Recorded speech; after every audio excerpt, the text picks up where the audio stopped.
meeting of the Carbon County Board of Commissioners. Order, please rise for a moment of silence, prayer, and pledge of allegiance. Father, thank you for each body, mind, and heart of those participating in this meeting, as well as the lives that we will encounter afterwards. Strengthen our confidence in who you have made us to be. I believe that you will guide us in this meeting so that positive results can be seen days, months, and even years afterwards. Amen. I pledge allegiance to the flag of the United States of America and to the republic for which it stands, one nation, under God, indivisible, with liberty and justice for all.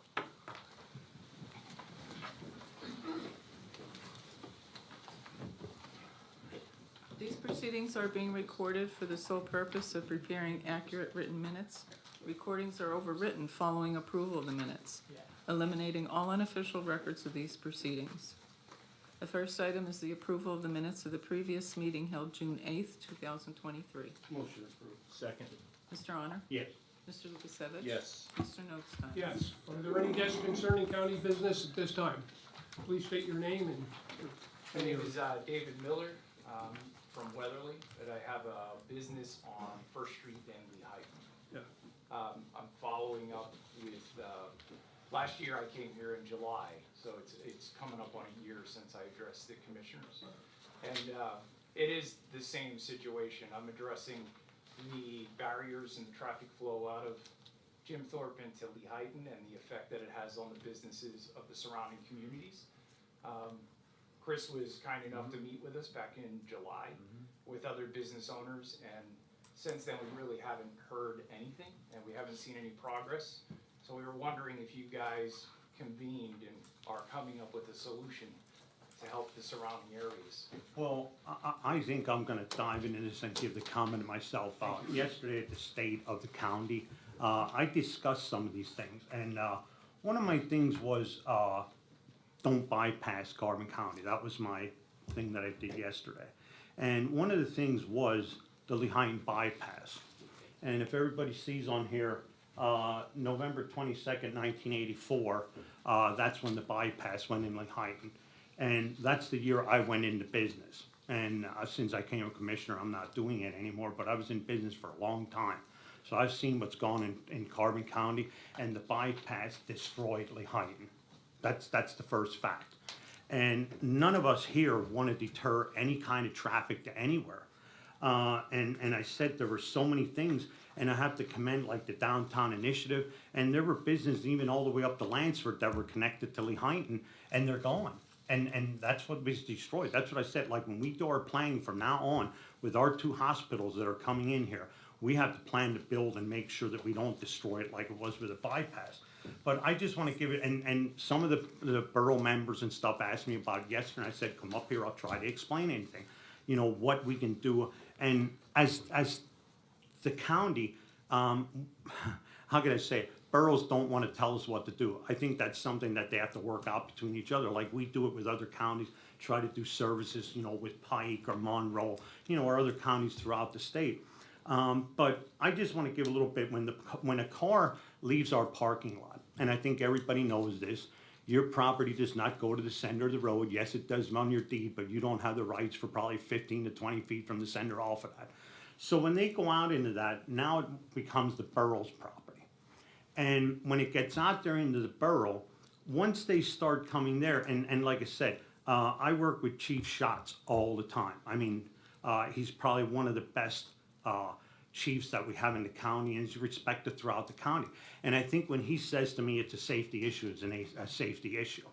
But I just look at this, if they want to direct the traffic the other way, it becomes a borough problem, because now are they understaffed that they need another officer to direct traffic? You know, our people can't go out because that's a liability for us. I mean, we can't go beyond that parking lot.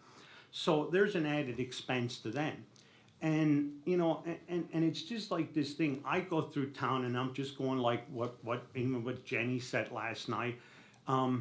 They got rid of the parking meters in Lehighton. You know, I go through there every day. I live in Lehighton. And I see the cars, almost the same cars parked there. So is anything open for actually customers to, to park there? I don't know. And, to have something put out, can you put meters, on the road here to clock where somebody's going, if they're going north or whatever it is? But the way that today is, when the people that visit us, there's another thing that I thought that was bad for Carbon County, it might be a little bit accessible for other people, but it's the exit up there at Penn Forest.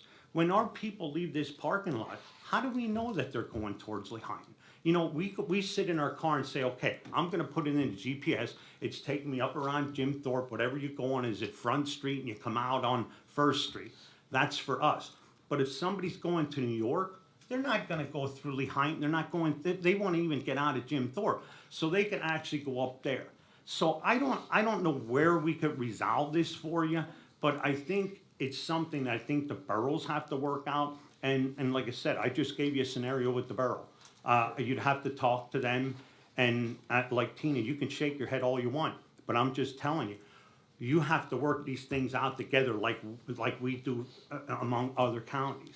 And I don't know what it is, and like I said, could it be down to the dollars? And I said, I've had an issue with the bypass since 1984. I've seen it, I was in construction, I've seen how it kept decreasing and how people, like how First Street got destroyed. And that's tough. Like I said, these downtown initiatives and Lansford Live, like I commend them for what they do, but they're taking like little bites out of it at a time. And I said, like even like with this blight money, and I hope we can do things with the blight money to bring things back. But as for the county, and I don't know if they have any other comments about it, but it's tough for us to say yes, because once that gets out into that road, we have no jurisdiction over it, Yeah. that's the problem. I mean, I respect all your input that you're giving, and you're not Yeah. wrong in many cases. With the parking in Lehighton, that's an issue by itself. Mm-hmm. But in order to address the parking in Lehighton and the traffic flow, we want that problem, right? Right. We want to be able to confront, oh my God, we don't have enough Yeah. parking anywhere. Yeah. But right now, I guess the way it's happening with the borough putting those things up and not allowing the left go to Lehighton, Mm-hmm. we don't know where the drivers are going. But I want the opportunity for them to make the choice, because then that'll allow economic development in the other areas. Right now, I mean, worst case scenario for Jim Thorpe. Imagine if the trains stopped coming. What would that do to Jim Thorpe, right?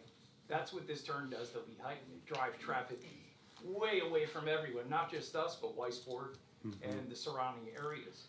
So when we do that, none of us got in the business to allow others to dictate that kind of failure on our business, right?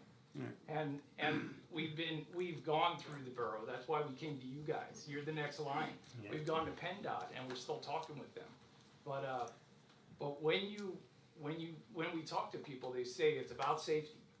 And if it is about safety, then we need to close the county parking lot. And I'm not being sarcastic. More accidents have happened in the parking lot than have happened outside the parking lot. So the accidents that have happened are fender benders in the parking lot, and they're fender benders at the traffic light, where people are pulling up too far and the trucks are coming around. So you could go back and look through 2022's reports, and you'll find the findings that there's minimal accidents that have happened outside that parking lot.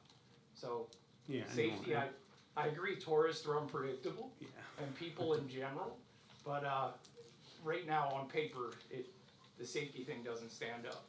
And when we talk with PennDOT, they didn't know that Jim Thorpe is blocking the traffic every single weekend. They were under the understanding that it was gonna be used during heavy, like Jim Thorpe's birthday when we first talked. Right. So when the barriers went up May 6th this year, prior, like way earlier, and they've been up every single Saturday and Sunday, all the way up till now. Last year they started Jim Thorpe's birthday, but now it's every single weekend, Saturdays and Sundays. My Wednesday at my store shouldn't be better than a Saturday. That's crazy in retail. If your Saturday and Sundays are less than your Wednesdays or Thursdays, there's a problem. So we need to figure out something on a different scale, because when you talk at the borough level, They have no interest in helping other boroughs. That's the reality of it. So that's why we come to you. And like I said, I had some issues with PennDOT. And I think the one night I was on with, like, what was going on with the Lehigh Bridge there, you know? Right. And the next night, the guy from PennDOT was on, he wants to work with us. I never got a phone call. You know, probably everybody in Carbon County knows my phone number, but I guess PennDOT doesn't have it. Well, I You know, can connect the and- dots for you if you need it. Yeah. Because I've been talking with the district traffic engineer, and unfortunately, like most positions in, you know, in our world, it is a revolving door. So the gentleman that you may have talked to say, yeah, I'll connect with you. He may not connect with you because he might not have that position anymore. So I can connect the dots for you. I'll with the call the appropriate director person. of PennDOT, Great. because I know the director. And Okay. in fact, even my wife said last night, I said, this is gonna resolve me. She says, why don't you call Mike? So I'm Yeah. gonna call Mike today, sometime, see if I can get connected with him. And there's a lot of issues that I have with PennDOT. I mean, there's drains that aren't open. You know, Right. we're trying to build this county up, and we're not getting the maintenance done that has. And I see your concerns. You know, and that's I think one of our hurdles. Even when we try to do something here with our parking lot, yeah, PennDOT says, yeah, but they never show up for the meetings. Okay. So I Or hope they. show up with 6 people that can't make a decision. Yeah, it's like 10 engineers and none of them know how to solve the problem. I understand. So I will call, and I said, I know Mike Carroll, Yeah. and I'll try to see if I can get a hold of him. And I said, my wife even suggested it to me last night. She says, why don't you call Mike? Yeah. And I'll see if I can get a hold of him, but. But I just wanted to yeah. follow up with you guys, Yeah. because like I said, it's been a Well, year. and I just wanted to explain it to everybody what our frustrations are. You know what I mean? I think we're just frustrated as much as everybody else is. You know, and like I said, that taking people up to Penn Forest and putting them on the turnpike, that's not helping anybody. You know, it's not even, you're not even coming back in here to Jim Thorpe for Right. different things. You know, there's things on the way to Lehighton, and there's even things down in Palmerton, you know. And Franklin Township, I think Franklin Township is probably, when that opened, like probably the gas station there is hurting, you Yeah. know. You know, anything that's on that route there. So I think that's another thing that was devastating to our county. So I'll try and see what I can do. I mean, and like I said, I see where you're at. Like, and I said, I just come back to it. I'm frustrated with the bypass for 40 years. But I'll see what I can do. All right? Thank you. Well, David, you know, again, there has been a follow-up. I'll challenge of that statement. As a matter of fact, there's been quite a few meetings that the county commissioners or representatives from our office have participated in, to include monthly meetings in regards to what we kind of call the Jim Thorpe events meeting that we run monthly. There's also been informal discussions with representatives of Jim Thorpe Borough Council. And I would not disagree with your comment that there might appear, or there is some level of insincerity in wanting to really work together. I see that. You know, Jim Thorpe did make a commitment in a meeting that was hosted to assist with signage that might help to redirect individuals. That signage never came to realization, right? Follow-up to that issue was, well, the borough was concerned with the legality to place signs on private property. I would argue all sidewalks are borough property. There's plenty of space for signs, so, you know, I question that call. But again, the efforts have been made within our authority, and our authority in this issue is really none. But what we do have is the advocacy, and I can assure you, we've been advocating for consideration of how do you help ensure that drivers have additional options. Bear in mind, and I said this multiple times, it's all over social media, YouTube, Facebook, whatever. When you put in your navigation system, Google Maps, Apple Maps, Waze, that you want to leave the county lot and go south, where is it directing you? I tell you what, it's directing you to Lehighton. I could be over on 4th, 5th, 6th, 7th, 8th, 9th Street in Jim Thorpe on North Street, and he keeps directing me back to Lehighton. So drivers have an option, right? And matter of fact, they're being influenced by technology to come back for whatever reason, Right. they decide to go up over the Maury Road. I would also tell you from my travel experiences, which are extensive, at the end of a long day touring around, the last thing I wanna do is make another stop. Right. But again, we wanna give them the option to do Sure. that, and we'd love to give them the option to do that in Lehighton. I will tell you, there is one individual, very influential, who believes that a stoplight should be placed at the county lot. And I would invite you to reach out to Andy Muller of the railroad, who has been pushing that extensively and believes that would help resolve the safety issue, and I think at the same time, provide additional options for drivers, as you mentioned. Yeah, if I could have that information after the meeting or what. Yeah. Um, Well, I'd have to direct you to the railroad directly, and then ask for an audience with a representative of the. So based on what you were saying as far as the signs, Yeah. that we spoke with Burr, that was in the, there was a meeting around December at some point. That's when right, the article yeah. came out, or Yeah. never seen it. Yeah. So I spoke with, I went back through and I reread the articles because I wanted to have things fresh Yeah. in my brain.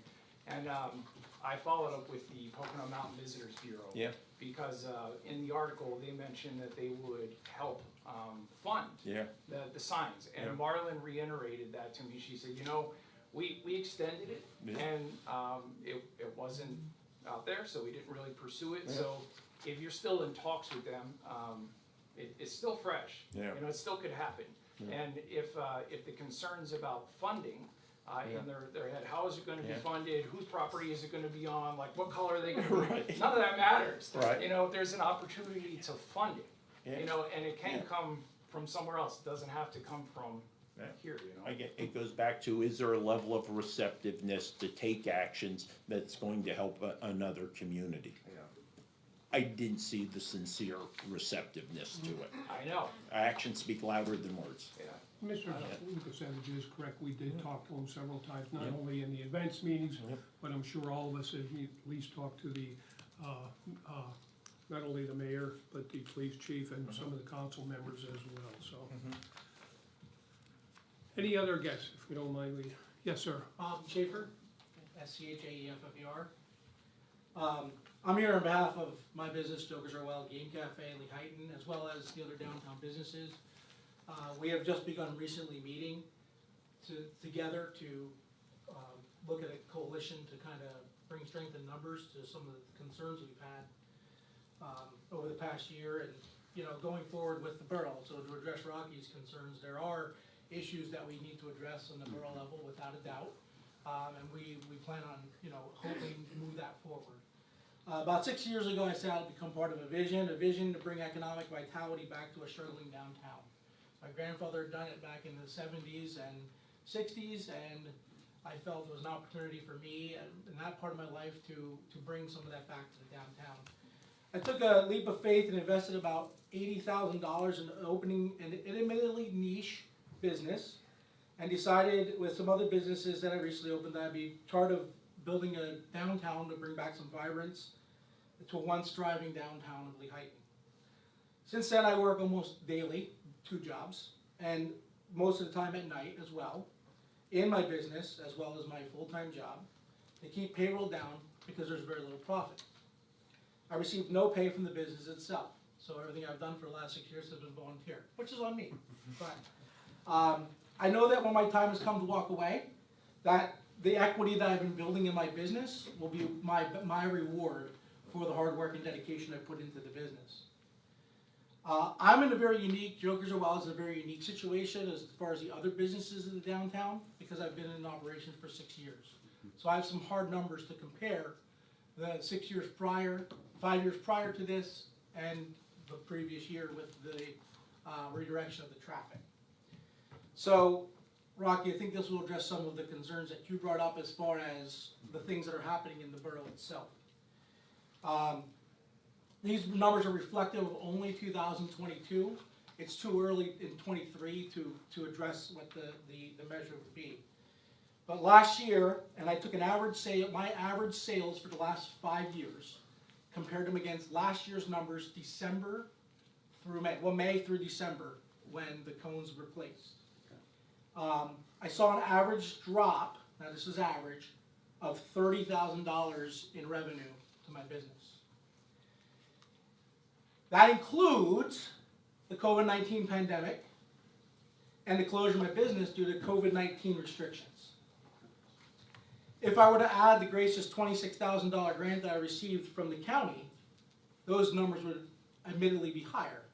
I did not include those in the sales figures. I'd be happy to meet with you all individually or as a group to show you those hard numbers if you were, if you were so inclined to want to see those. As a business, you need to look at what variables play in to the drop in your sales. $30,000 is a giant hit to a small business in an area where we're already fighting blight, absentee lords, one-way traffic, and a bypass. The only variable that I can possibly see is the fact that a, quote, safety issue has caused traffic to be rerouted. However, after filing several right-to-know requests with PennDOT, I'll be happy to share you in a non-public forum. It does not show that there is a, quote, safety issue at the intersection that we're talking about. The safety issue has caused the rerouting of traffic away from the downtown business of Lehighton to Moore Road to 209 to the Turnpike. This is the only variable that I can tell that has changed from 2018 till today. Therefore, I can only assume that this blockade is the cause of the loss of revenue, sales, and overall value to my business that I was hoping to recoup upon selling my business. Obviously, opening the books to somebody is going to affect what the resale value of the business is. So I ask you two questions. Does Lehighton and its businesses not matter to the county commissioners? And are you not here to administer your work to the entirety of Carbon County? Because we are not the only municipality struggling because of four traffic cones. In my humble opinion, after your meetings, and believe me, we've gone our gambit. We've talked with the chamber. We've talked with the LDP. We've talked, I'm here representing the Lehighton Borough Council. We've talked with them. We've met with Senator Argyle. We met with Representative Heffley. We brought our concerns to you guys. We've gone to the Jim Thorpe Merchants Association. We've gone to the council meetings via Zoom. We do not know what to do. Yeah, I know. Unfortunately, this is going to end in a lawsuit because it's the only way we're going to get anything to be done effectively. But if you're. And we don't want to go that route, obviously. No, but if you're going to the people that govern, well, they don't govern PennDOT. PennDOT runs their own, they're just let loose. Like, how will you get anywhere with the representatives and senators, you know? And there's nobody in this room, I tell you what, when Jerry brought his business to town, I was the only person at the zoning meeting sticking up for him. So there's really nobody around here that sees the value of businesses coming in. And I thought Jerry's business did take off, but I thought it was gonna grow around him. And like I said, I was there from the beginning. Like I said, when Jerry came in and he introduced that, I was the only one there at the zoning meeting. And I see it, you know, and like what you're bringing to me now, you talk to Heffley, you talk to Argyle, like, I don't know where we're gonna get to. Like I said, I'll call Mike and see what we can work out with. If this is true, then we have to do something about it. But I don't think anything was ever presented to us that it's not a safety issue, you know? So this is a little bit of a different change now. And like I said, but we've had signs and they've had signs all over the place. The right to know request that we filed shows two incidences only. Both were in the county law. You had a second question, sir? I asked that. Yeah. But I mean, in reality, and this is not a commissioner's thing, this is a PennDOT thing. Yeah. In reality, what is to stop Bob Schaefer from putting traffic cones on a bypass and rerouting them to the height? It's the same issue. Well, you probably have to get your police department to do Right, it now. You have to yeah. get a permit, correct? Yeah, Okay. yeah. Well, I'm Well, the assuming. police can do it based upon Yeah. safety, right? Right. Yeah. They can, You can't just do it based upon safety. You Jim do- Thorpe is doing it. Right, but we actually did it as, I'm sorry to interrupt. Yeah, no, but go ahead. Lehighton Borough Police actually did it, for our fireworks presentation one Yeah. year. And within 10 minutes, we had the state police coming and telling us we needed to remove our blockades that's because we right. did not have a permit. Yeah. And Jim Thorpe does not have a permit for their blockade. Autumn, would you give your name, please, for the record? Oh, sure, Autumn Abelovsky, Lehighton Yeah. Borough Council. Mr. Schaefer, I gotta tell you, and I say this, right, beating the dead horse, I'd say county commissioners don't run the county. We administer and manage county government. 400 individuals, you know, in a half a dozen buildings. That's the reality of it. And again, our strongest suit is advocacy in issues of this. Hammering the same people you've been hitting upon for this issue, which we have been doing. And I'm gonna tell you, you hit on the key to success here. It's a legal issue. It's a legal issue. And I think we could never get nowhere with PennDOT, and I Oh, think that, gosh, no. I mean, and I think that's what the train guy's trying to do, he wants to Yeah. put, you know, crossings up by our parking lot to come out of, and that might be the best solution. I thank you for your time today, all of you. Yes, ma'am. State your name, please. And I pray for you guys as well as our great county. Tina Henninger, Henninger. I also own a business, Wine and More, on First Street in Lehighton. At this point, I guess I'm saying it more for the media and the record than anything else. But again, with the PennDOT, we have gone to PennDOT. We know they did not file any sort of permits. We know the blockade they have up is technically illegal. There is no safety issue there. There is no permitting done. There's been no traffic study done. All we're asking is that the law be followed. Now, when we go directly to PennDOT, they tell us that, well, this needs to be dealt with between the borough and the county, is what they have told us in the emails they have returned to us. That's So nicer here than we just are throw yet everything again. over to everybody else. Well, and again, as I said, at this point, I'm basically stating it for the record, Right. so it's on the record and that the media has it, so they are aware of it too, so more people in the county can be aware of it. But it does seem that Jim Thorpe Borough is running roughshod over everyone.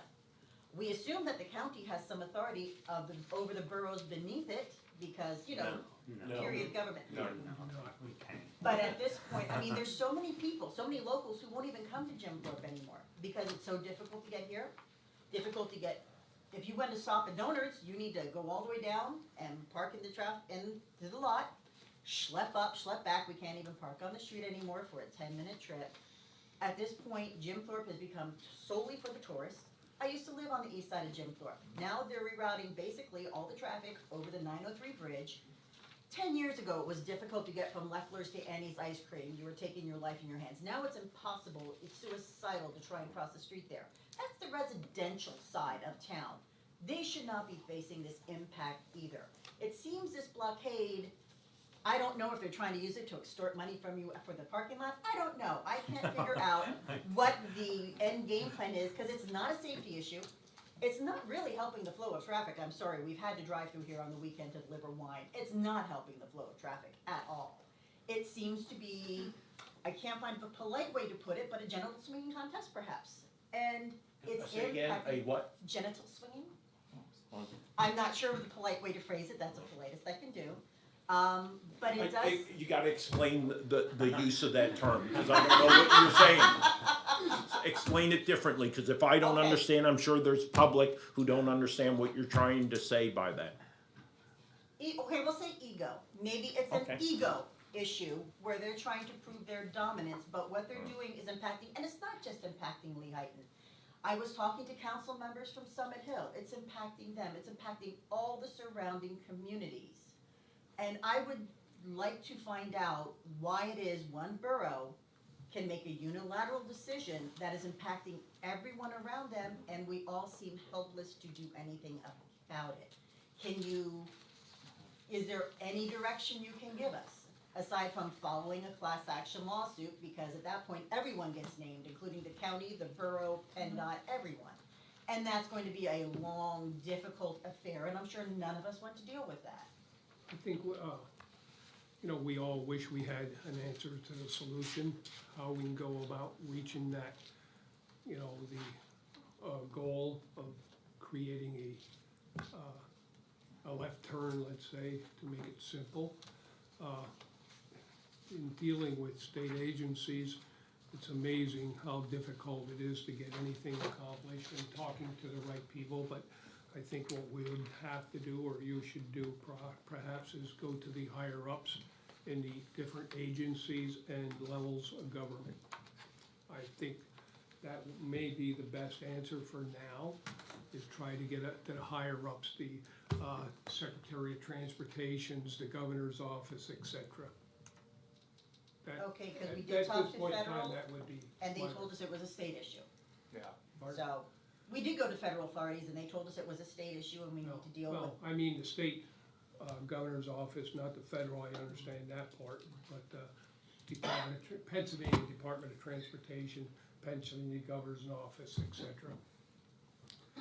I don't know what else to tell you really, because it's, nobody, they're pushing what you just said. They push it off in county government. We don't own roads. We don't control the traffic lights and things of that nature. We have enough trouble with PennDOT trying to get pedestrian crosswalks that are safe, because it's the travel distance so far away from the corner here by the Hooven Building in particular. And the 76 building down the street is an issue. To me, it's a no-brainer. They're gonna do it anyway, so make it safe. I don't care what your regulations are, make it safe. So, What we can do, again, we'll get you, Reading Northern Railroad's Government Affairs official, Matt Johnson's contact information. We'll get you the phone number for Drew Popish, who's the Governor Shapiro's Northeast Region rep. And I'll send that out after the meeting, Yeah, David. appreciate it. You have our Yeah, contacts. yeah, sure. And Chris, we do appreciate Yeah. taking your time outside of Yeah. government to come and speak with us and, Yeah. you know. No, So I last feel your year- frustration, I don't feel your financial pain, Yeah. but I feel your frustration in dealing with, other elected bodies.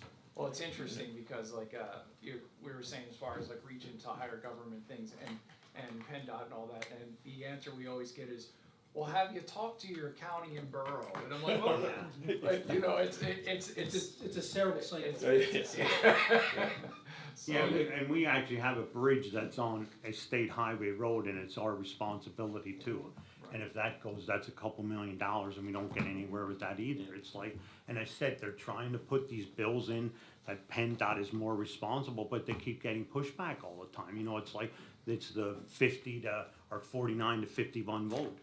That's not the way that things should be. It's hard to get that vote above that 51, or if they need, if they need that 55 or 60 vote, it's like nobody gets along with each other. And like I said, there's probably nobody here that's frustrated more than me as PennDOT, because I think the media has reported several times where I'm standing on a bridge and they don't give us any, satisfaction. And this here, like I said, when you're telling this, and you did a right to know, and you're telling me it's illegal, now that's a little bit of a different story, So we'll try and find out what we can.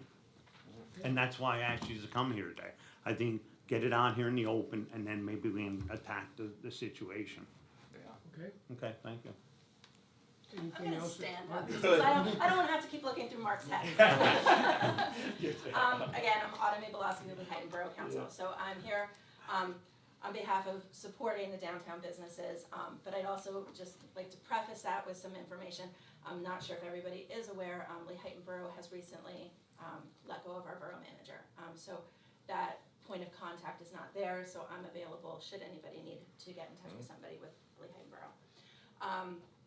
I've also been recently appointed to the Economic Development Buildings and Codes Committee.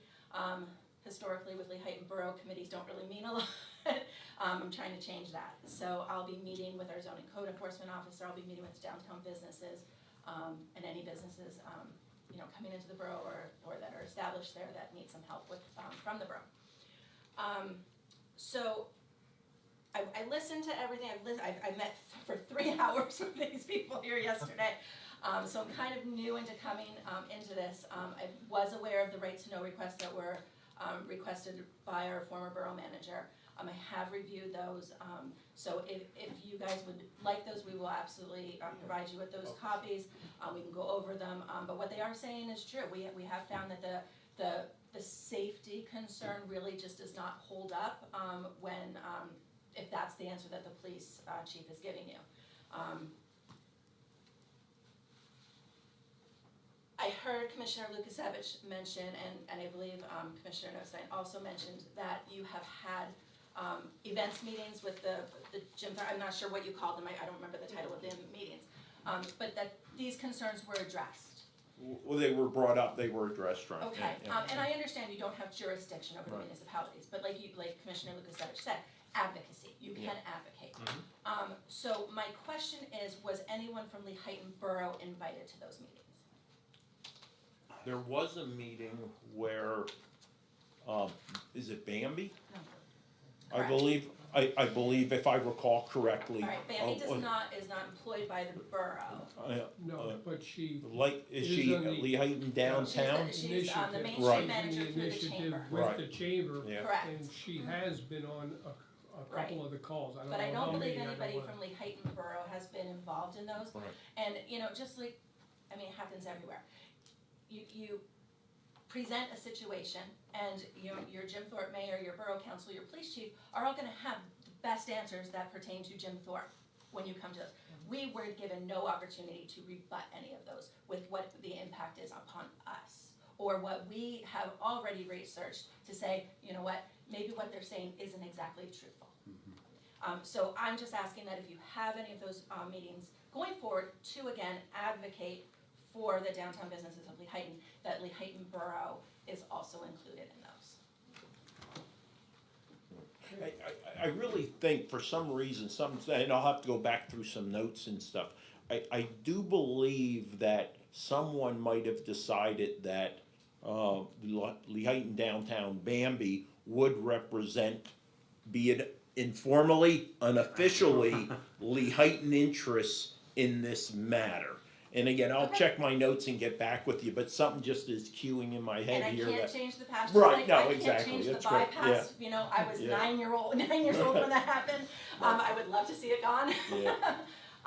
But yeah, going forward, if, you guys have my email, I'm sure, just All right. keeping us And I abreast of think what's like happening. when this came up like a week or two ago, I'm thinking like, should I invite yous or is it gonna get? And I think it was a good productive meeting with you guys coming here today.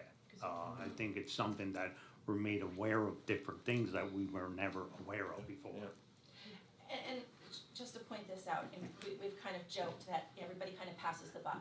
When you call PennDOT, they say it's this, when you say, but ultimately, the catalyst of this issue is the county lot. So it starts with you. And I know you don't have any jurisdiction when you pass that line of the street, but ultimately, it begins with you. And I think when we went over the traffic thing, I think when we went to PennDOT, there was too many traffic lights in a row then. Because you couldn't have that, it was something that you'd have a traffic light here and then it was around the curve. Like we always got run around from everything, I can't imagine you know? that's because PennDOT's requiring Lehighton Borough to put a traffic light at 9th and Bridge Street, and there's another one right at 9th and 443. Yeah, I know. That's what, couple hundred feet? But For yards. that's been going on, I think, since 2011 and it's still not there yet, isn't it? That was when the new school was put up. So it is That's it is where, happening. It's that was happening. included in the school, that It's it was supposed to be happening done. now. So, We're absolutely pushing for it. Yeah. We had to move a transformer box, so that's happening. I do know that one of the meetings we were at with Ms. Lukasevich is, we had the Pocono Visitors Bureau there. Yeah. They had offered to fund a person to stand at the traffic light, the downtown here and be able to push the button to change it to green, allow the people to leave the lot and flow directly through, but that was never followed up Right, on yeah, or right, yeah. or Yeah. that didn't go anywhere. So they did offer to fund that as part of the, we are all members of the Pocono Visitors I Bureau. don't think the funding is the issue right now, it's getting it. Yeah, I mean, it was a solution, I thought it was good, that would eliminate the backup of the traffic. But then that's kinda just fell from there. I don't wanna speak for the other two, but, should we have to put, or be able to put a light there, I'm sure we could assist financially as well, at least on my behalf, I'm willing to say that. I'll let the others speak for themselves, but that's not the issue, and I think the difference between the traffic light and Ninth and Bridge is, it's a cross street, you really don't have a cross street here at the parking lot, so. Right. But, I think we beat that horse, unless somebody else. No, we're good. Anything else to say? I don't wanna rush you, but we do No, have that's some enough. other business. I think we have another visitor as well, so. And normally we, limit it to 3 minutes, but, was productive. Ms. Lukasevich. Yes. I was born in Lehighton, as were my brothers and sisters. My parents are buried there, my grandparents are all buried there. I have a soft spot in my heart for Lehighton. But where was Lehighton when redevelopment came into the county? When Governor Lawrence was governor, and Agnes McCartney was running the county, as she was managing everything here, why did Lehighton not participate at that time? What year are you talking? I don't, I'm going back to whenever Brady Cup was the Oh, county commissioner. That's long So I don't before. think a single member of Borough Council, except for maybe Grant Hunsaker was even alive at that time. So Well, we yeah, can- Grant Hunsaker was alive at that time. We can only go forward, I can't change what happened in the Yeah, past. yeah, but I mean, that's, what you're trying to do is to change, and we've gotta make changes. We have a traffic problem, we're always gonna have it. We will always have a traffic problem here. And would we like to move the county seat out of the county?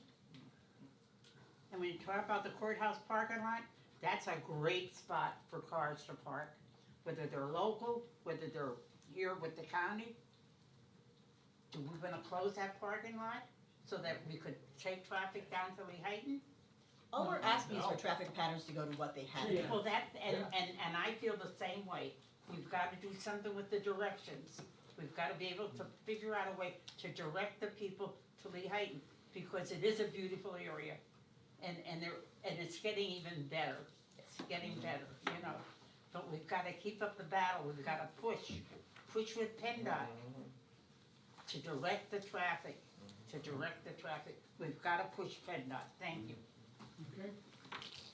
Okay. Any other guests? We have a salary board issue, so do you want us to do it now or wait? On the salary board issue, we'll have to wait, okay? Okay. Any other guests concerning county business? Hearing none, we'll move on. The report of executive sessions held, There were none. the department reports, the budget transfers. Motion approved. Second. Mr. Honor? Yes. Mr. Lukasevich? Yes. Mr. Notstein? Yes. There are no supplemental appropriations. Expenditures, approval of check numbers 236800 through 237004 for expenditures to the general fund clearing account totaling $1,266,357.68. Move to approve. Second. Mr. Honor? Yes. Mr. Lukasevich? Yes. Mr. Notstein? Yes. The treasurer's report? Move to accept. Second. Mr. Honor? Yes. Mr. Lukasevich? Yes. Mr. Notstein? Yes. Okay, at this time, we'll recess for the commissioners' meeting and reconvene the salary board meeting. Are there any guests concerning salary board, or I'm sorry, minutes? No, we haven't. No minutes. Recess. Any guests concerning salary board business? Yes, my name is Dan Smellis. I live in Jimport and Forest Township. June 1st, the salary board approved a change of rate for an office supervisor, one, from $19.97 per hour to $18.09 per hour. My understanding, and if you guys aren't familiar, the supervisor retired in the office, District Right. Justice Schrontz's office. That was my wife. She's gonna talk shortly. $19.97 an hour, she was not making $19.97 an hour. She has a pay stub, she'll explain more, but my concern to the salary board is, if this amount is wrong, it needs to be adjusted. Not just because she's my wife, but because it's gotta be fair throughout the county. If you have the wrong salary, and they're not making it, and now she is retired, she's owed something, and I will let her explain, but I'm telling you that amount was wrong. You guys have approved it at the salary board, it's been approved by the county commissioners, and she has a pay stub. Now, if I'm wrong in my information, then I'm wrong, but I just wanted to bring it to everybody's attention, and she can talk also. Well, it's just that it has in there 1997, that's what, I'm one of the 22 employees that didn't get a raise. It's one of the reasons why I left when I did. So, to read in the paper that I was making 1997, I'd like to know where that number came from, because that's not what I was making. It's what I wanted to make, but it's not what I was making. You approved it, did it at meetings, and you did I it, know so what I'd like to know where that number's Is that coming what- from. This that is, Those are, this is the issue where the rate was approved by the salary board, Not approved. but was not funded by the Board of And I understand Commissioners. that, but in your agenda, you approved that that's what I was making when I left. We had to list the rate that was approved at the salary board. Okay, but then it wasn't approved. No, the money it wasn't funded by the Board of Commissioners. But it makes it look like that's what I was making. It may appeared that way, but that is not what occurred. What occurred was the salary board voted, they approved something. However, there was not funds in No, I understand that. budgeted. I understand all that. Well, that's, But- I'm trying to explain But what that's occurred. not what, that's, But I guess my concern also is, Yeah. to anybody else in the county, you read the Times News or you read the agenda, oh, this person retired at 1997, now you're moving it down to 1809, okay, for another person to take over, hey, we're saving money. But realistically, it was 1909 she was making, she wasn't making 1997. I understand respectfully where you're coming from, but there should be something in there, so John Q. Public knows in the county, well, it technically wasn't 1997, she was making 1909. Do you understand where I'm coming from? Yeah, and I think maybe we spoke to that, I know Rocky and I spoke to it many times, and I will tell you, I thought Amy Miller and actually Standard Speaker did a very good job of explaining what has occurred. Now, you might have to have read over multiple articles, but I thought it was pretty well explained. It is a difficult to understand action that took place, but it was explained publicly, both in this forum and by the press. And Yeah, it very well may, and Yeah. I did speak to Amy Miller, but Yeah. what I'm saying is, you just pick up the paper, or you go on and Right. listen to the meeting Right. live, or see the agenda, Yeah. okay, this person retired at 1997, we moved it down to 1809, when realistically she was 1909. And I think where this all comes from too is I think what I always keep stressing all the time, like everybody came in here and well, not everybody but the courts came in here and accepted the commissioner's proposal. And then even though people didn't get the raise that they want, but we're going over things the last couple of weeks, some of these people, I talked about it yesterday, are getting $3 an hour raise. Today, I marked it up here, $11.11. The next one here could be getting $11, or not 11, $1.11. One could be getting $1.62.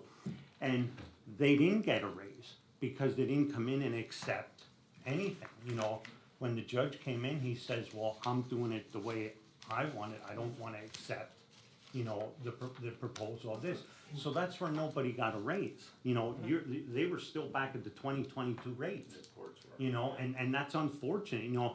If it would have went through the regular process like it is, and I said, if anybody noticed it, people have been getting raises throughout. There were people that quit that didn't think they were going to get a raise. And in fact, I think the one got like a $3 raise, but the person quit because I don't know if they were promised a raise, but there was a procedure to go through. And that's why the HR, this is what HR was going through, like here. Like this is what they go through to do a job description. And when you have a better job description, you're gonna get a better pay. This is all the paperwork that they go through to get this. And I can't help that courts did not wanna go by this. That I'm gonna stand on that forever. And there's people that are getting raises here, and it's unfortunate that you left, because there are people that we lost that they would have got decent raises and they left, and now it looks like we're giving somebody new coming in a raise. And they did not follow the procedure. I wasn't the one, I did my own salary study, they came in and this was something for 2-3 years.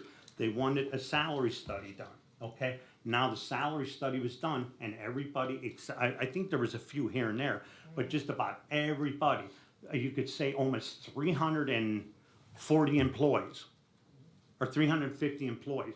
I mean, and there's unions that are involved in that too, but everybody accepted it except for them 25 people. I mean, and I don't know if you were ever told about it, and my big thing was, I don't like this thing, there's people that are, if they're at the top or at the bottom, there's people in here I think that were $17 to $20 an hour that got raises. And then we're labeled as the ones that gave everybody at the bottom $13 an hour.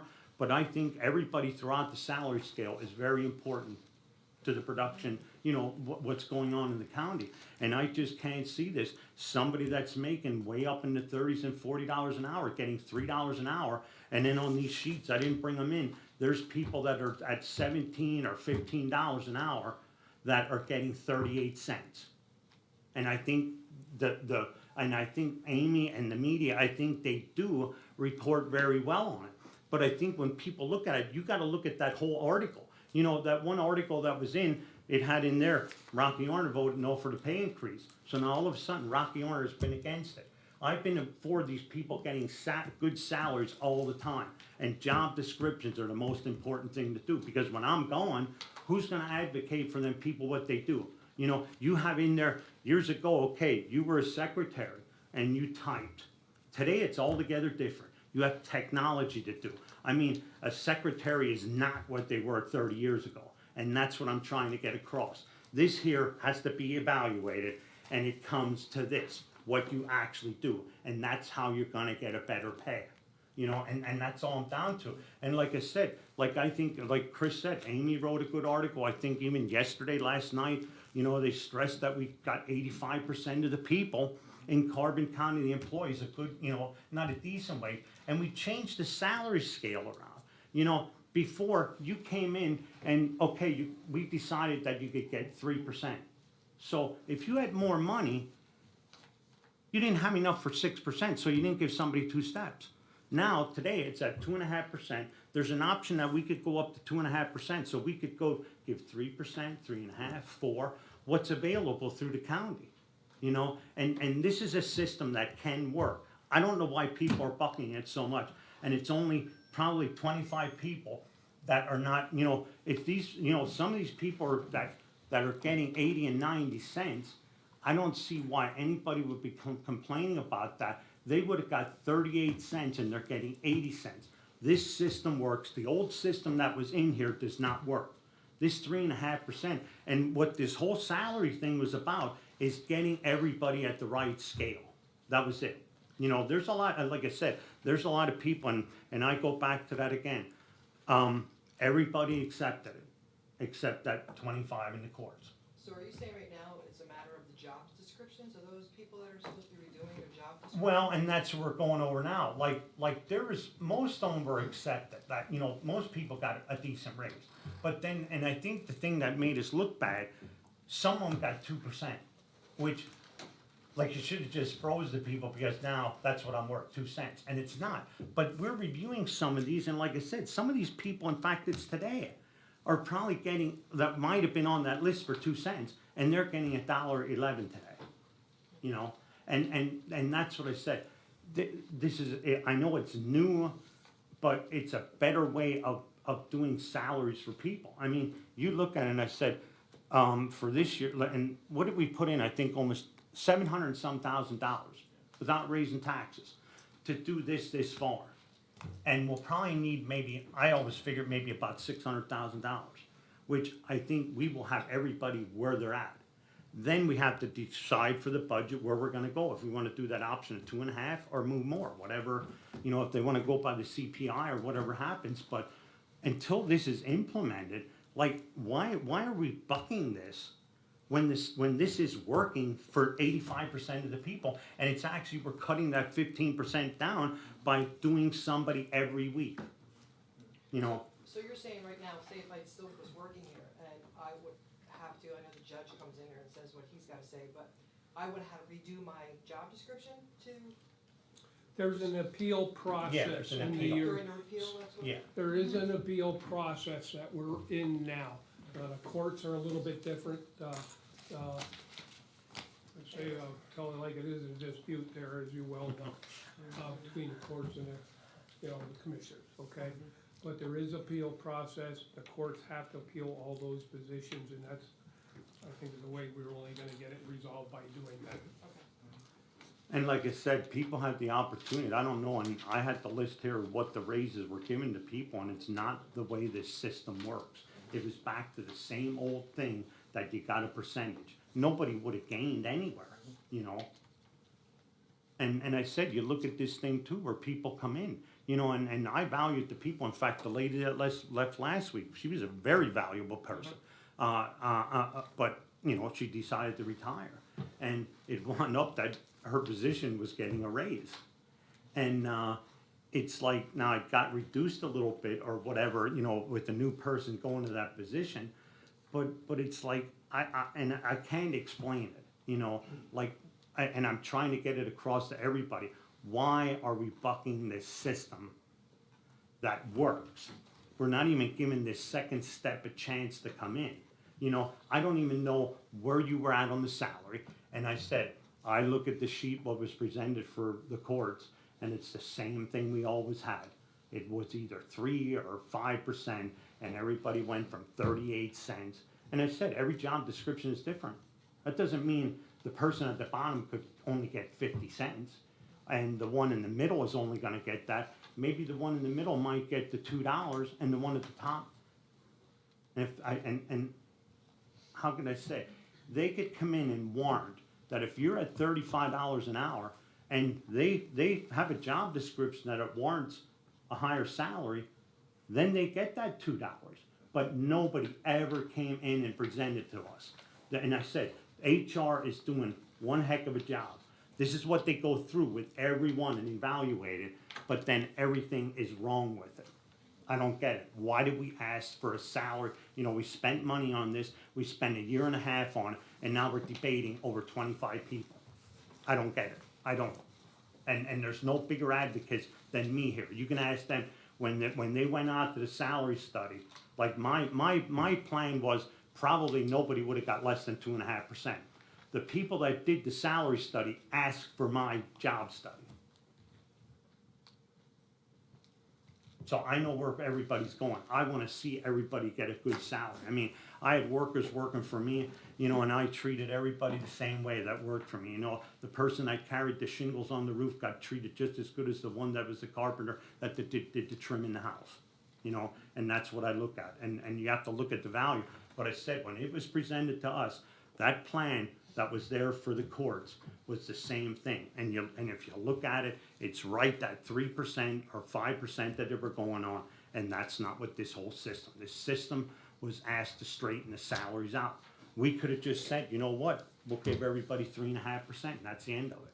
But we wanted to correct things because the courts and everybody, every row officer, everybody came in and said, you know what, our people are making $10 an hour, they need more. So we all agreed, we moved up to 13.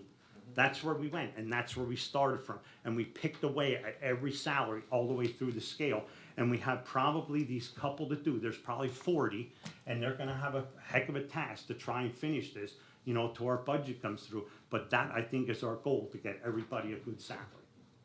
So I don't, and I'm hoping, and I wish more people would come like that. And I said, it's like Amy wrote a good article, and it's like, you know, you just can't stop reading the front page. You know, I wish people would continue in that article all the way through, because, like I said, it looks like me. I voted no for a salary increase, but nobody ever explained it. I mean, they did, but nobody ever read further than the first page. And that's what I think people got to start doing.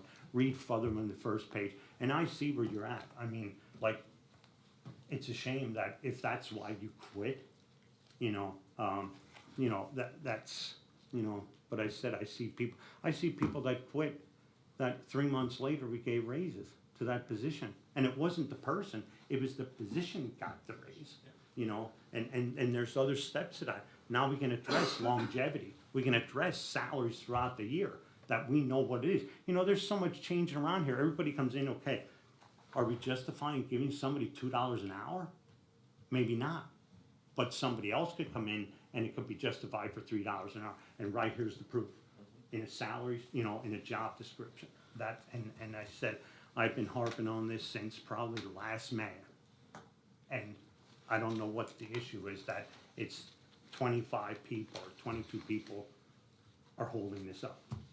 You know, so and I said, if you left because of that, I apologize to you. I mean, my goal was to give everybody a decent raise that they deserved. So, thank you for coming in. Thank you, I appreciate it. Any other guests concerning salary board business? Hearing none, we'll move on. The report of executive sessions held. There was one executive session, I don't have the thing, I forgot to grab that. Yeah, but I forgot what sheet, I left it laying there. June 13th at 1:30 PM. PM, yeah, there it is, I just see it, yeah, there it is. Yeah. Yeah, June 13th, 2023 at 1:30 PM. Sorry about that. The next item is the Controller's Office. Mr. Severcek. Thank you. And as a permanent member of the salary board, could I just make some comments along the line of the study and everything? I think the study was long overdue, and it was important to have it done. And like any study, I think there were good things that came of it, and there were some inequities. And I think the appeal process is also good to enable those of us that felt some of our positions were not equitably accounted for during the study that has that process. So I did that, and that's what these motions are about. And they're in the fiscal data processing department. One of the persons that left, I know Mrs. Smellis left, was a 24-year employee that left last week. And part of the reason she left is she was frozen because of her tenure and the new grade that she wound up under the results of the salary study. And of course, we love to retain those people, like Commissioner Arner said, but we can't control what people do. They're going to make their own decision. But between that lady and the supervisor, it's a total of 60 years of county experience. So that's important. And we had I think a total of 9 people that were frozen as a result of the study.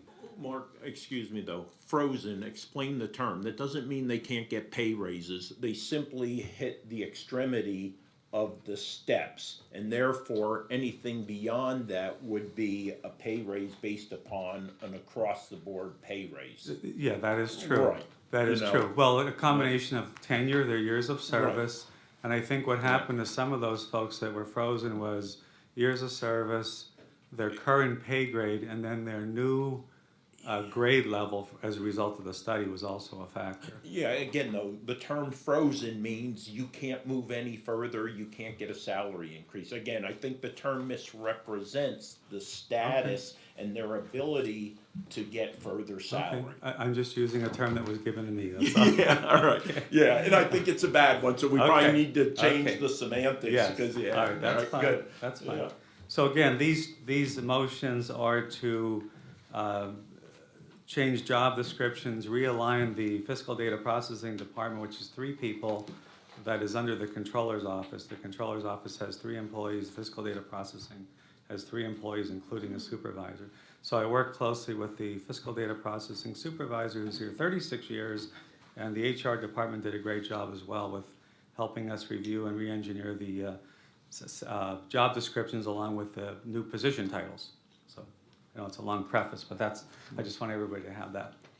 Okay, so I'll start with, the first motion is to establish the position of 1 fiscal data processing assistant 1 at $15.80 per hour, grade 5, step A, effective June 19, 2023. Second. Mr. Severcek? Yes, Mr. Honor? Yes. Mr. Lukasevich? Yes. Mr. Notstein? Yes, thank you. And then concurrent with that new title position and new job description, we would then be abolishing the position of 1 fiscal data processing specialist at $14.69 per hour, grade 3, step B, effective June 19, 2023. Second. Mr. Severcek? Yes, Mr. Honor? Yes. Mr. Lukasevich? Yes. Mr. Notstein? yes, thank you. All right, the second set of those 2 motions is to establish the position of 1 fiscal data processing assistant 2 at $18.29 an hour, grade 8, step A, effective June 19, 2023.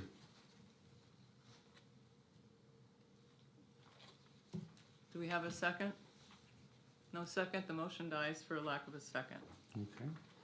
Then I will have an alternative motion, which was the recommendation of our HR department to establish this position, 1 fiscal data processing assistant 2 at $17.42 an hour, that's grade 7, step A, effective June 19th of 2023. And I'll second that with a little bit of discussion, and I just can't go off of what our game plan was. You know, people coming in here, they could recommend 3-4 steps up. You know, and like I said, HR reviews everything here, And if you look at the first motion that was there, that person got $1.11 raise, you know? And then when you look at this one, I think this one here at that 7A that was recommended by, you know, HR through the system, they'll be getting $1.62. So that, I don't wanna make it look like we're denying people pay, but they are getting an increase.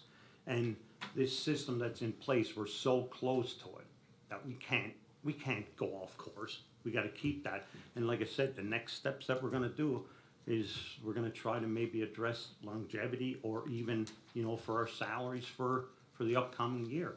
So, and it, I can't say, we're not wasting money, but if we would do this for every position, how would we even do a budget when everything's thrown all around? And that's what's happened through the system for years.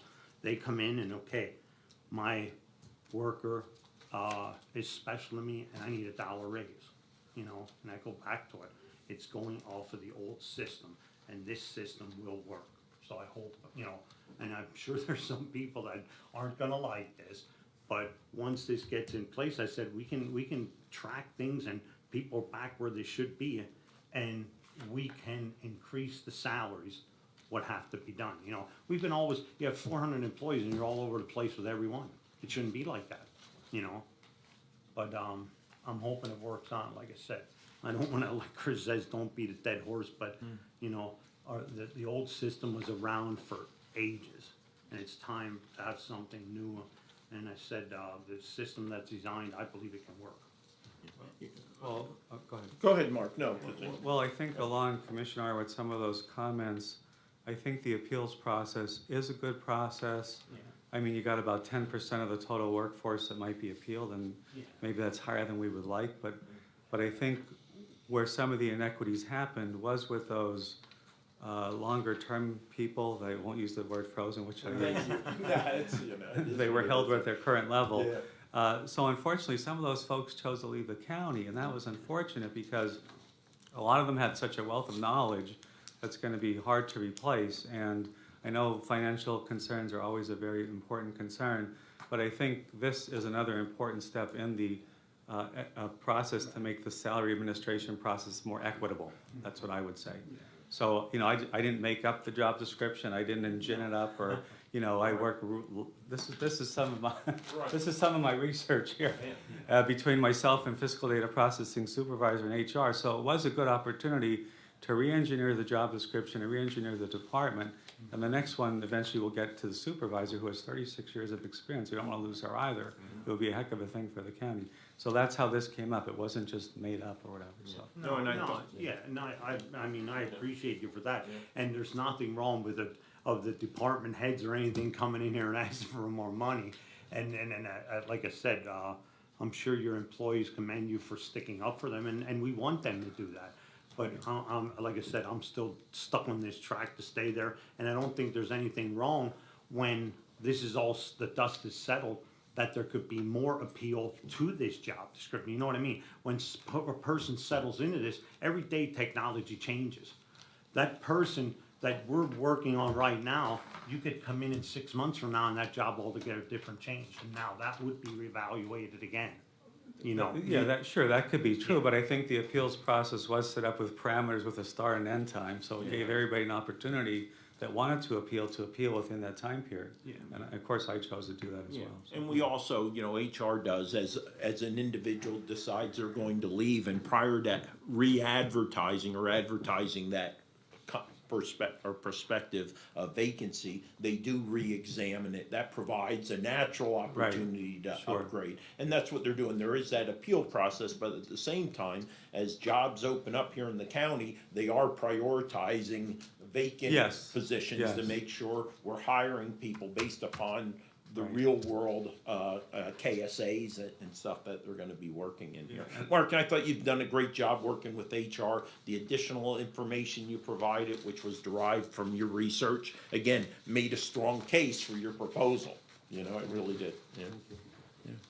Any further discussion?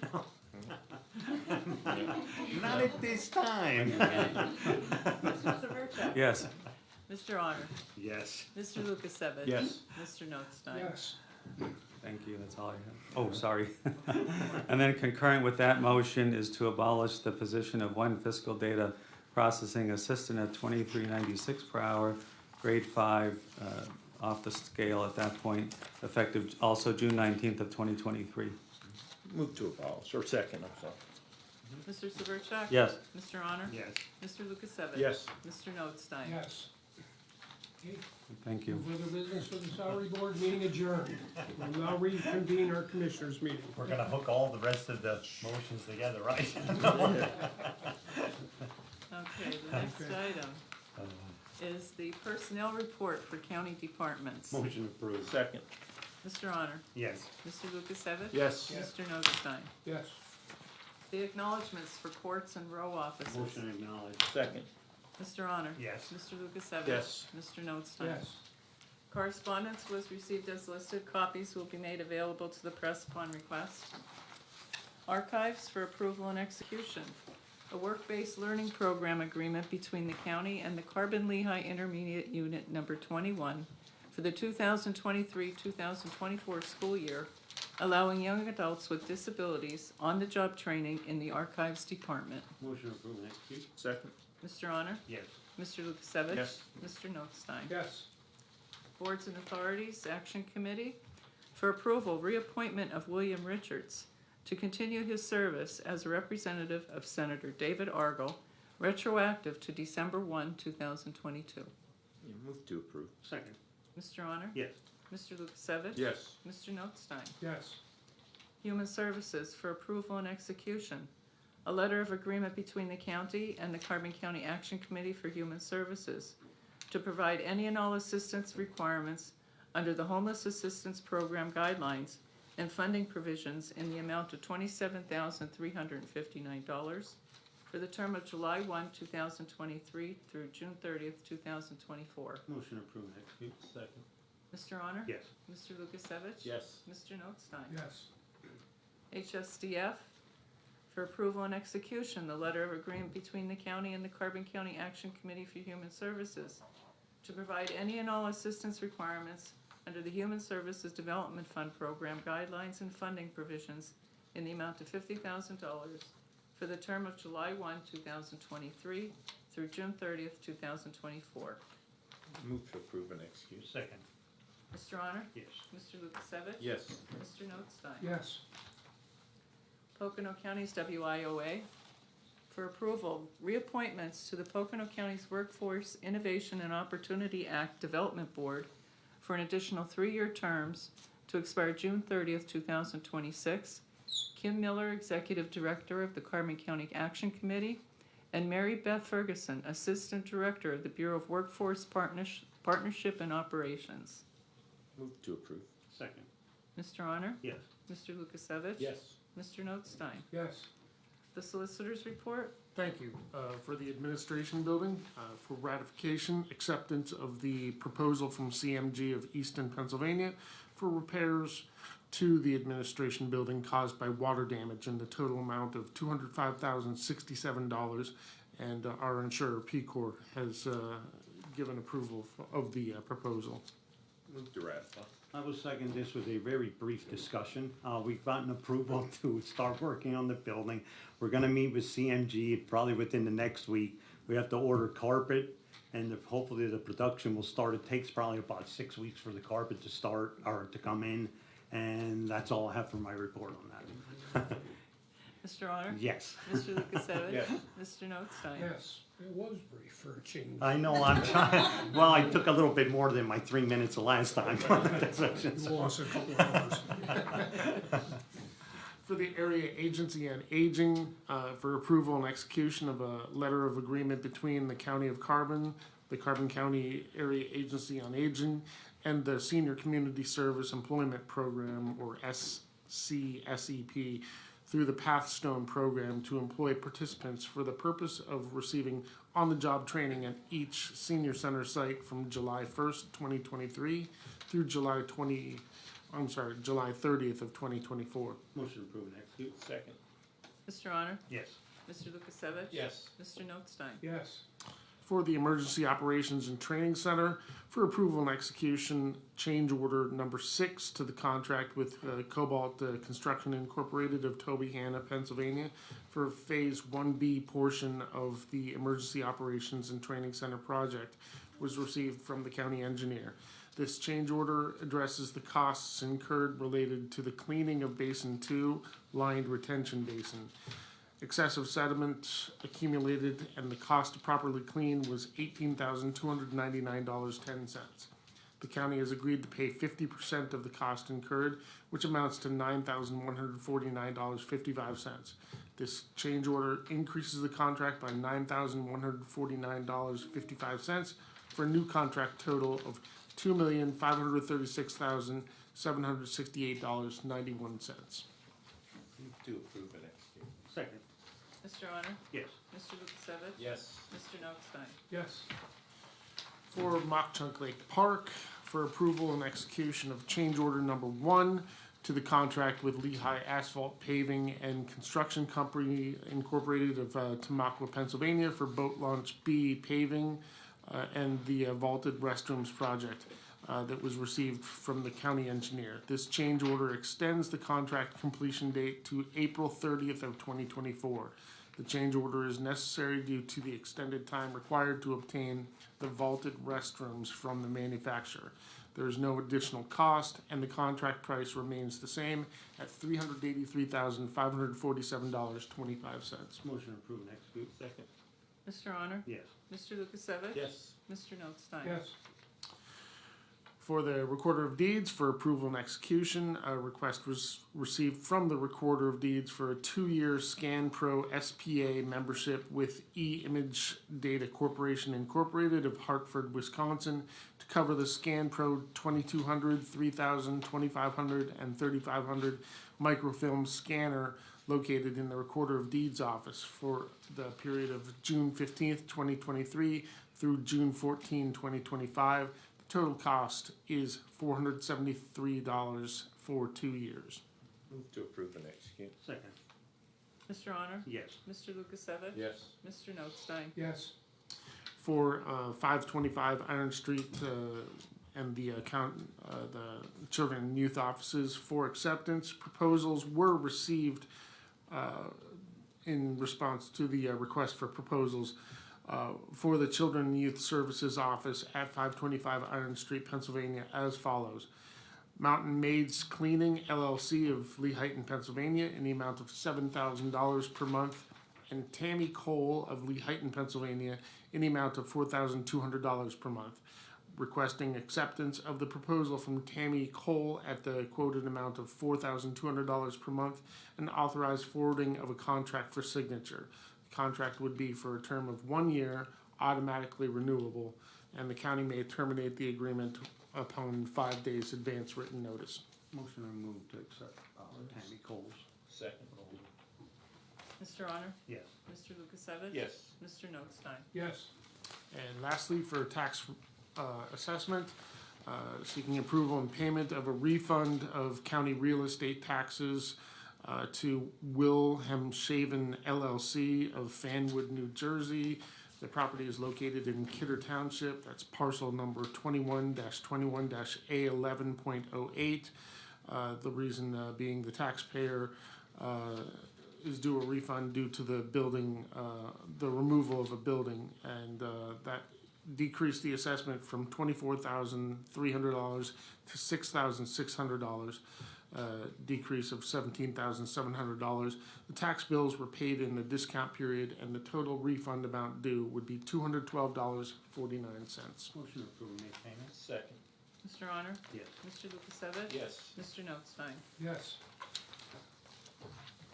Any further business? Hearing none. Commissioners' reports. Mr. Honor? I don't really have much anything to say, but yesterday, and I think they covered it pretty good. Yeah, I got 3 minutes. But the 3 of us, and they can speak about what they did, but I think basically what I said today about the salaries and, you know, the what we had to do with, you know, getting our county back on track, that's what I discussed on there. And they had other things, but otherwise than that, I think Times News and are going to have a great article in tonight about that, I'm sure. Tomorrow, and the Channel 13 already did something, and they did have on where I was talking about the salaries, so that's a good thing. So I will yield to my other two commissioners. Okay, Mr. Lukasevich? Nothing. Mr. Notstein? I have nothing. Oh my God, I gave you my time. I gave you like 2 minutes. Meeting adjourned. Amy. Right, you actually gave it over to me. Good morning yet, gentlemen.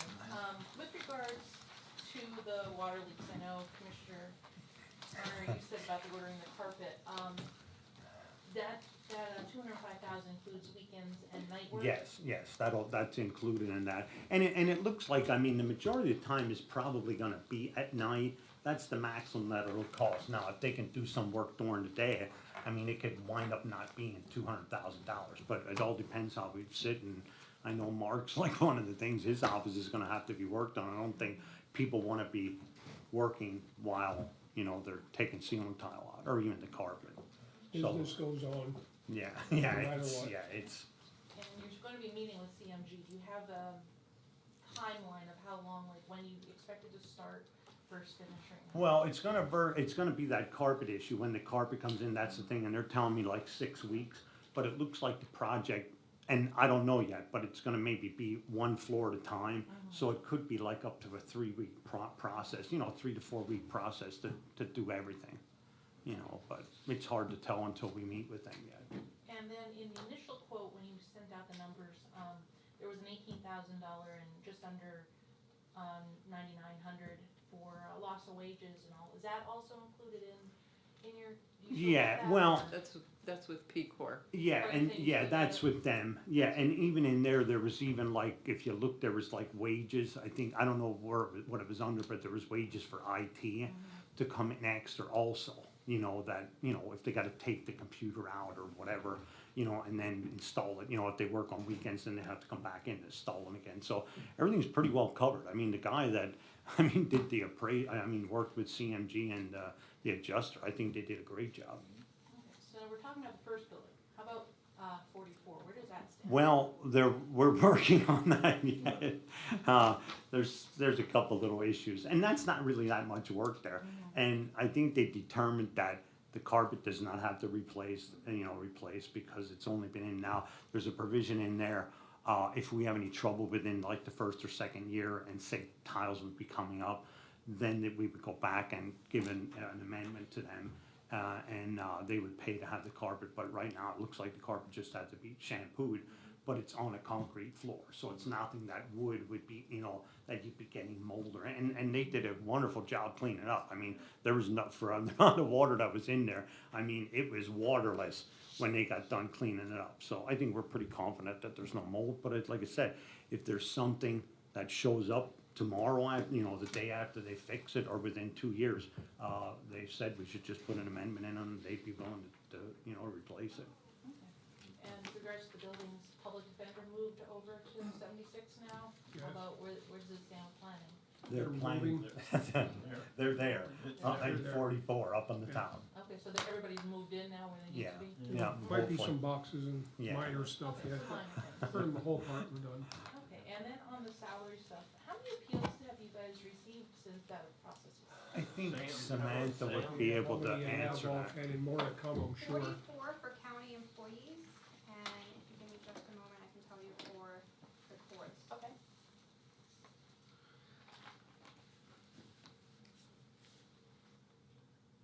Okay.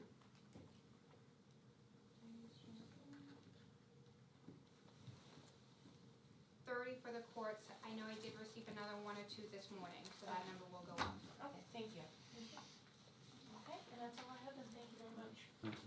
Anything? To talk about this agreement with the Carbon Lehigh Intermediate Unit about the job training for adults with disabilities, is this something new, or is this something that's been going on for? Existing Existing program, program. and Nancy does it every year. Providing students in different offices, that's the agreement we have to put in place in order to bring students in and train in different offices, on-the-job education, really, a lot of it. And what do they do while they're here? a variety of things from office work. I don't know if we have anyone, mostly office work, I think. I don't think we have any maintenance people or anything like that, but it's mostly clerical positions, assisting in different offices.